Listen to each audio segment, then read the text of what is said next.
শেখ মুজিব গোড়ার ডিম জাতির পিতা ইব্রাহিম। ইব্রাহিম আলাইহিস সালামের নাম শুনছেন? ইব্রাহিম আলাইহিস সালাম আমরা কি লাগে? হ্যাঁ, আপনাদের সবাই নাক কিছু আসতে সিলেটের মানুষের জাতির পিতা হযরত ইব্রাহিম আলাইহিস সালাম যে সারা বাংলাদেশের, হ্যাঁ, সারা বিশ্বের বিশ্ব মুসলিমের জাতির পিতা হযরত ইব্রাহিম আলাইহিস সালাম। ডাইনে বামে তাকে দেখবেন, কেউ যদি চুপ করে থাকে কাওয়াকাদের দলের লোক। বিশ্ব মুসলিমের জাতির পিতা হযরত ইব্রাহিম আলাইহিস সালাম মিয়াদ কাল হইল আগামী 2031 পর্যন্ত। হ্যাঁ, 2041 কতদিন? জি, এবার জিজ্ঞেস করতে চাই, সিলেটের মাটিতে, ঢাকার মাটিতে, চট্টগ্রাম মাটিতে, খুলনা, রাজশাহীর মাটিতে, পৃথিবীর কোন জায়গায়, কোন শহরে ইব্রাহিম আলাইহিস সালাম মুসলিম জাতির পিতা, তার প্রতিবাদে মিছিল হয়েছে কয়টা? বিবৃতিগুলো কিছু মানুষে দিছে, মানববন্ধন, জনসভা, সমাবেশ, বক্তৃতা হয়েছে কোনোদিন? কেন, কি কারণ? মুসলিম জাতির পিতা হযরত ইব্রাহিম আলাইহিস সালাম কিয়ামত পর্যন্ত সময়ের জন্য তা ঘোষণা করেছেন স্বয়ং আল্লাহ। মিল্লাতা আবিকুম ইব্রাহিম ঘোষণা করেছেন কে? আর আস্তে করেন, আস্তে। কে ঘোষণা করেছেন? কোনো মিছিল নাই, কোনো প্রসেশন নাই, কোনো জনসভা নাই, কোনো বক্তৃতা নাই। তার কারণ হলো আল্লাহ ঘোষণা করেছেন পৃথিবী কিয়ামত পর্যন্ত কোনোদিন কোনো মিছিল হবে না, কোনো প্রতিবাদ হবে না, কেউ তার বিরুদ্ধে কোনো বিবৃতি দেবে না। তার দ্বারা বোঝা গেল জাতির পিতা মানুষের উপরে সংসদে বিল পাস করে, সেইটা করা যায় না। সংসদে বিল পাস করে জাতির উপরে চাপায় দেওয়া যায় না। যদি চাপায় দাও তাইলে একদিন জাতির পিতা গুড়ার ডিমে পরিণত হয়ে যায়।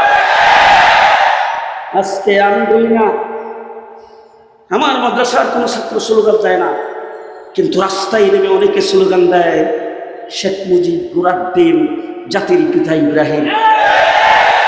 ঠিক যাবে? ঠিক।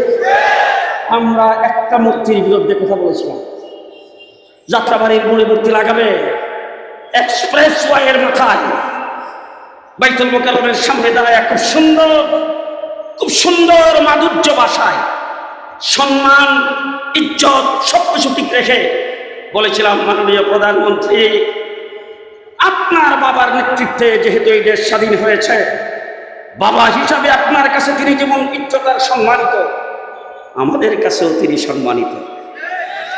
সুতরাং তার মূর্তিটা যদি আপনি যাত্রাবাড়ির মোড়ে লাগান, সেই মূর্তির মাথায় বসে কাকে পাকিয়ে পায়খানা করবে, নাক বেয়ে যখন ঝরবে তখন আমাদের দেখতে খারাপ লাগবে। সুতরাং এই মূর্তিটা আপনি লাগায়েন না। সেই কথা বলার কারণে আমাদের এত অপরাধ হলো। আমাদের হাতে পায়ে ডান্ডাবিড়ি লাগে, আমাদেরকে জেলখানার ভিতরে ফাঁসির সেলের মধ্যে ঢুকায় রেখে দিয়েছ, বিনা বিচারে আমাদেরকে নির্যাতন করেছ, রিমান্ডে নির্যাতন করেছ। যেদিন তোমার পতন হয়েছে আধা ঘন্টার ভিতরে বাংলার মুক্তি সব শেষ। সিলেটের বিষয়টা আছে বোধহয়, আসে না শেষ? বোধ হয় আগামী 5 বছরের জন্য শেষ। জি, কতদিনের জন্য এই ঘোষণাটা কে করেছেন? ওয়াকুল জাআল হাক্কু ওয়া যাহাকাল বাতিল ইন্নাল বাতিলা কানা যাহুকা। ঘোষণা কে দিয়েছেন? হযরত ইব্রাহিম আলাইহিস সালাম মুসলিম জাতির পিতা, আল্লাহ পাকের খলিল, নাম হলো খলিলুল্লাহ। কি নাম? খলিলুল্লাহ। আল্লাহ পাক বলছেন তোমার সন্তানকে আমার রাস্তায় জবাই করে দাও। সন্তান জবাই করতে নিয়ে গেছে, জবাই হয় নাই। আল্লাহ পাক ডাক দিয়ে বললেন তোমার সন্তানের নাম জবিহুল্লাহ। সুবহানাল্লাহ। কালকে সকালে নাস্তার পরে ইব্রাহিম খলিলুল্লাহ, ইসমাইল জবিহুল্লাহ। আল্লাহ ডাক দিয়ে ইব্রাহিম ঘর বানাও। হযরত ইব্রাহিম আলাইহিস সালাম আল্লাহ পাকের হুকুমে তিনি রাজমিস্ত্রি আর ছেলে জবিহুল্লাহ জুগালি দুজনে মিলে বানাইছে ঘর। ঘরটা যখন অল কমপ্লিট হয়েছে ঘরের চৌখাটের মধ্যে আইসা ধইরা হযরত ইব্রাহিম আলাইহিস সালাতু ওয়াস সালাম আল্লাহকে ডাক দিয়ে বলছেন, রব্বানা তাকাব্বাল মিন্না ইন্নাকা আনতাস সামিউল আলিম। আল্লাহ ঘরটা বানাইছি, ঘরটাকে তুমি কবুল আর মঞ্জুর করো। আল্লাহ ডাক দিয়ে বলি, ইব্রাহিম শুধু কবুল করলে শেষ হবে না, তোমার নাম খলিলুল্লাহ, ছেলে জবিহুল্লাহ, ঘরের নাম বাইতুল্লাহ। এত জোরে সুবহানাল্লাহ বলে রাস্তার মানুষ শুন, রাস্তা ঘর হয়ে গেল বাইতুল্লাহ, তামাম পৃথিবীর শিক্ষা কেন্দ্র।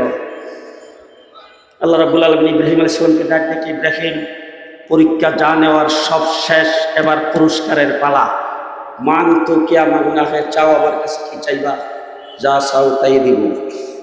হযরত ইব্রাহিম আলাইহিস সালাম বাইতুল্লাহর চৌখেটে ধরে দাঁড়াইছে, দাঁড়াই আল্লাহ ডাক দেখে, আল্লাহ তুমি বলছো যা চাই তাই দিবা, এমন একটা জিনিস সামুজিদের একটাই বানাইছো।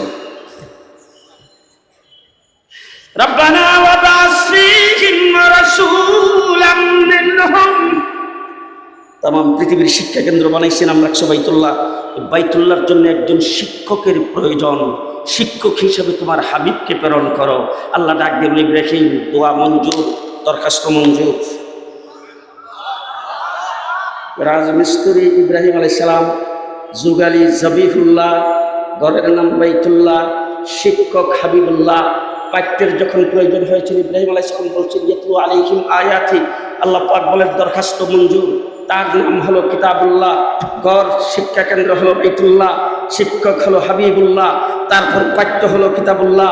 এবার যখন ছাত্রের প্রয়োজন হয়েছে, আল্লাহ পাকের পক্ষ থেকে আল্লাহ পাক আবু লাহাবকে নির্বাচন করে নাই, আবু তালেবকে নির্বাচন করে নাই, উতবা সাইবাকে নির্বাচন করে নাই, হযরত বেলালকে নির্বাচন করেছেন, আবু হুরায়রাকে ইয়ামান থেকে নির্বাচন করেছেন।